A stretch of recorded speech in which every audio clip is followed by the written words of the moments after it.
പടയങ്കിന്റെ അപ്പുറം നോക്കിയിട്ട് ഞാൻ എൻ്റെ ഈ കുന്തം അയാളെ കണ്ണിൽ നിന്ന് വലിച്ചെടുക്കാൻ വേണ്ടി നോക്കിയിട്ട് കഴിഞ്ഞില്ല.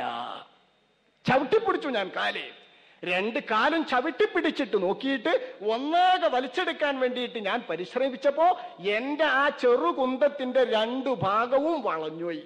2 ഭാഗവും വളഞ്ഞു. ഇനി ഉപയോഗിക്കാൻ പറ്റാത്ത ആയുധമായി മാറി. ഇതാണ് സുബൈർ ഇബ്നുൽ അവ്വാം റളിയല്ലാഹു അൻഹു ഒറ്റക്കണ്ണുമായി മാത്രം വന്നിട്ടുള്ള പോരാളിയുമായി നടത്തിയ ഒരു സംഭവം.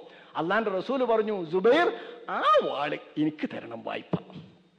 നബിന്റെ വഫാത്ത് വരെ സുബൈറിന്റെ ആ വാൾ ഇസ്ലാമിക ഖജാനയിൽ സൂക്ഷിപ്പു സ്വത്താണ്.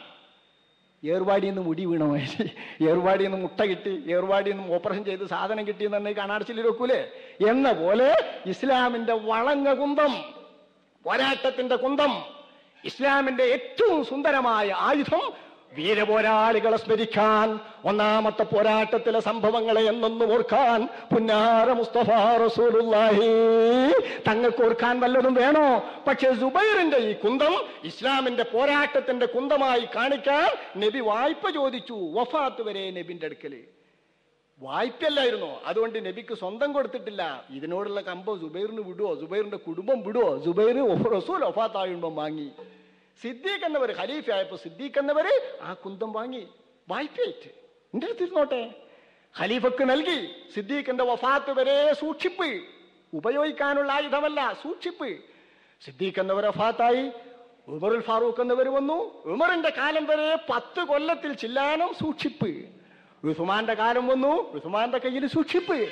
അലിയാരുടെ കാലം വന്നു, അലിയാരുടെ കയ്യിൽ സൂക്ഷിപ്പ്.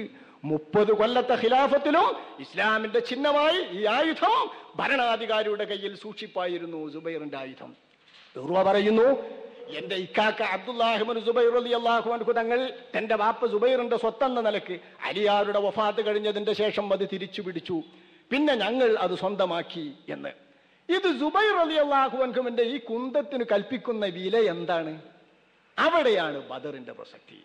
ബദറിൽ ഉപയോഗിച്ച ആയുധം, ബദറിൽ ഉപയോഗിച്ച ഒരൊറ്റ മനുഷ്യന്റെ കണ്ണിൽ തറച്ചിട്ട് വലിച്ചെടുത്തപ്പോൾ 2 ഭാഗവും വളഞ്ഞ ആയുധം പിൽക്കാലത്ത് വരുന്ന സമുദായത്തിന്റെ മുമ്പിൽ ഉയർത്തിപ്പിടിക്കാൻ പറ്റുന്ന ഇസ്ലാമിന്റെ ബലപ്പെട്ട ഒരു ചിഹ്നമാണെങ്കിൽ അവിടെ ഉപയോഗിച്ച വാൾ ഇന്നും മിമ്പറുകളുടെ ചാരത്തും ആശറൽ മുസ്ലിമീൻ എന്ന് ഉക്കറി വിളിച്ചു പറയുമ്പോ ഈ വാൾ കണ്ടുകൊണ്ടാണോ ഇസ്ലാമിൽ പോരാളികൾ പണ്ട് പോരാടിയത് എന്ന് കാണിച്ചു കൊടുക്കുന്ന ചിഹ്നമാവുക എന്ന സ്വഭാവമുണ്ടെങ്കിൽ അവിടെയാണ് ബദറിന്റെ ചരിത്രം നൽകുന്ന വലിയ സ്മരണ.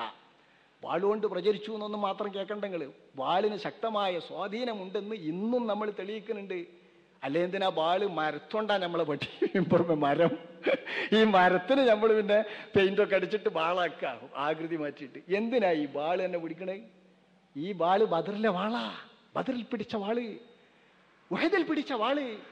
ബദരീങ്ങളും ഉഹദീങ്ങളും കൊണ്ടു നടന്ന ഈ വാള് ഇസ്ലാമിൽ സാരമായ സ്വാധീനം ചെലുത്തിയിട്ടുണ്ടെന്ന് പഠിപ്പിക്കാൻ മുസ്ലിമീങ്ങൾ ഉയർത്തിപ്പിടിക്കുന്ന ഈ വാളുകൊണ്ട് ഇസ്ലാം മതം പ്രചരിച്ചു എന്ന് പറയുന്നവർക്ക് ദുഷ്ടലാക്കുകൾ ഉണ്ടാവാം. പക്ഷേ വാളിന് ഇസ്ലാമിക പ്രചരണത്തിൽ ശക്തമായ സ്വാധീനമുണ്ടായിട്ടുണ്ടെന്ന കാര്യം നിഷേധിച്ചുകൂടാ. അത് വസ്തുതയാണ്.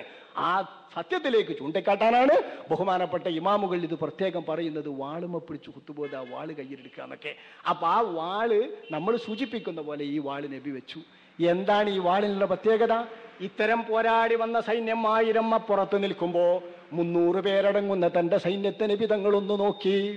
തുണിയില്ല, തുണിയുള്ളവന് കുപ്പായമില്ല, കുപ്പായമുട്ടവന് അടിമുണ്ടില്ല, അടിമുണ്ടുള്ളവന് തട്ടമില്ല, തട്ടമുള്ളവന് തലയെക്കെട്ടില്ല, എല്ലാമുള്ളവന് കയ്യിൽ ആയുധമില്ല. ഒന്നുമില്ലാതെ കാണുമ്പോ നബി തങ്ങൾ പറഞ്ഞു, അല്ലാഹുമ്മ ഇന്നഹും ഹുഫാത്ത്. നോക്കൂ പടച്ചോനെ, എന്റെ മക്കൾ, ഇസ്ലാമിന്റെ സേന, എന്റെ സ്വഹാബത്ത്, ഇവർ കാലിൽ ചെരുപ്പില്ലാത്തവരാണ്. ഈ മണലിൽ നിൽക്കാൻ കാലിൽ ചെരുപ്പില്ല. ചുട്ടുപഴുത്ത മണലിലാണ് പോരാട്ടം. നാളെ പോകേണ്ടത് മണലിലാണ്, മലയിടുക്കിലാണ് യുദ്ധം. ഈ യുദ്ധം നടക്കുന്ന പ്രദേശത്ത് സഞ്ചരിക്കാൻ പറ്റുന്ന കാലിൽ ചെരുപ്പില്ലാത്തവരാണ്. പടച്ചോനെ, നീ അവർക്ക് ഫഹ്മിൽഹും, നടന്നു പോകേണ്ട ഗതികേട് വരുത്തരുത്. തിരിച്ചു പോകുമ്പോ വാഹനം കൊടുക്കണം. അല്ലാഹുവിന്റെ റസൂലേ, അല്ലാഹുമ്മ ഇന്നഹും ഉറാത്ത്, ഉടുക്കാനില്ലാത്ത ആളുകളാണവർ, വസ്ത്രമില്ലാത്ത ആളുകൾ. ഫക്സുഹും, അവർക്ക് നീ വസ്ത്രം കൊടുക്കണം. ഈ യുദ്ധത്തിൽ വസ്ത്രം കിട്ടണം. അല്ലാഹുമ്മ ഇന്നഹും ആല, അവർ ദരിദ്രരാണ്, വിശപ്പടക്കാൻ മാർഗമില്ലാത്തവരാണ്, വെള്ളം കുടിക്കാൻ വഴിയില്ലാത്തവരാണ്. ഇവിടെ കിട്ടിയ ഹൗലയെ അവർ കൊള്ളൂ, നാളെ അവർക്ക് വെള്ളമില്ല. ഇതാണ് ഇവരുടെ സ്ഥിതി. അതുകൊണ്ട് പടച്ചോനെ ഫഅഗ്നിഹിം, ഇവർക്ക് സമ്പത്ത് നൽകണം ഈ യുദ്ധത്തിൽ. അള്ളാഹുവിന്റെ റസൂല് കണ്ണ് നിറഞ്ഞ് മനസ്സ് നൊന്ത് പ്രയാസപ്പെട്ട തന്റെ സേനയുടെ ദയനീയ സ്ഥിതി കണ്ടിട്ടാണ് ഇത് പറയുന്നത്. യുദ്ധം തുടങ്ങാറായി. സ്വഹാബാക്കൾ പറഞ്ഞു, പിരിശപ്പെട്ടവർ സഅദ് ഇബ്നു മുആദ് റളിയല്ലാഹു അൻഹുവിന്റെ നേതൃത്വത്തിൽ. സഅദ് ഇബ്നു മുആദാണ് അൻസാറിന്റെ നായകൻ. സഅദ് പറഞ്ഞാൽ അൻസാരികൾ ആജ്ഞാനുവർത്തികളായി നിന്നുകൊടുക്കും. സഅദ് ഇബ്നു മുആദ് റളിയല്ലാഹു അൻഹു പറഞ്ഞു, നബി, അങ്ങ് മുഖാമുഖമുള്ള പോരാട്ടത്തിൽ പങ്കെടുക്കരുത്. അങ്ങേക്ക് വേണ്ടി ഞങ്ങളൊരു പന്തലൊരുക്കുന്നുണ്ട്. ആ പന്തലിൽ തന്നെ കയറിയിരിക്കണം അങ്ങ്. ആ പന്തലിന്റെ ഒരു ഭാഗത്ത് ഞങ്ങൾ ഒരു ഒട്ടകം തയ്യാർ ചെയ്തു വെക്കും. ഈ യുദ്ധത്തിൽ വിജയമാണ് നമ്മുടെ ലക്ഷ്യം, അതാണ് നമ്മുടെ പ്രതീക്ഷ. അങ്ങ് പറഞ്ഞ എല്ലാ വാഗ്ദാനങ്ങളും നിറവേറുമല്ലോ.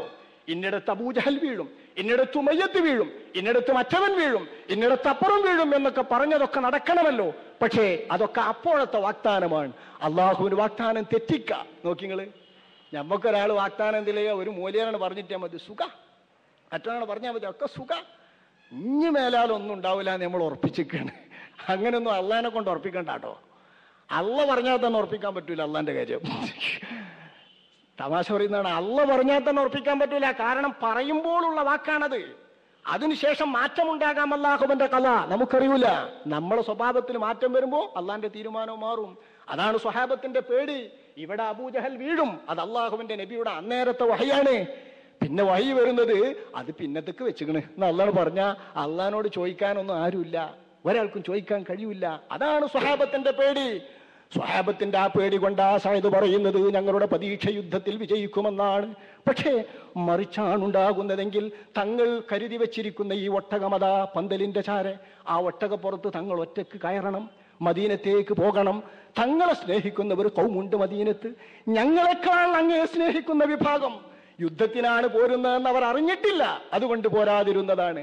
ഇസ്ലാമിനോട് അവർക്ക് പ്രേമമില്ലാഞ്ഞിട്ടല്ല, പോരാട്ടത്തിന് അവർക്ക് മോഹമില്ലാഞ്ഞിട്ടല്ല, ഒന്നാമത്തെ യുദ്ധത്തിന്റെ പുണ്യം കിട്ടാൻ ആഗ്രഹമില്ലാഞ്ഞിട്ടല്ല.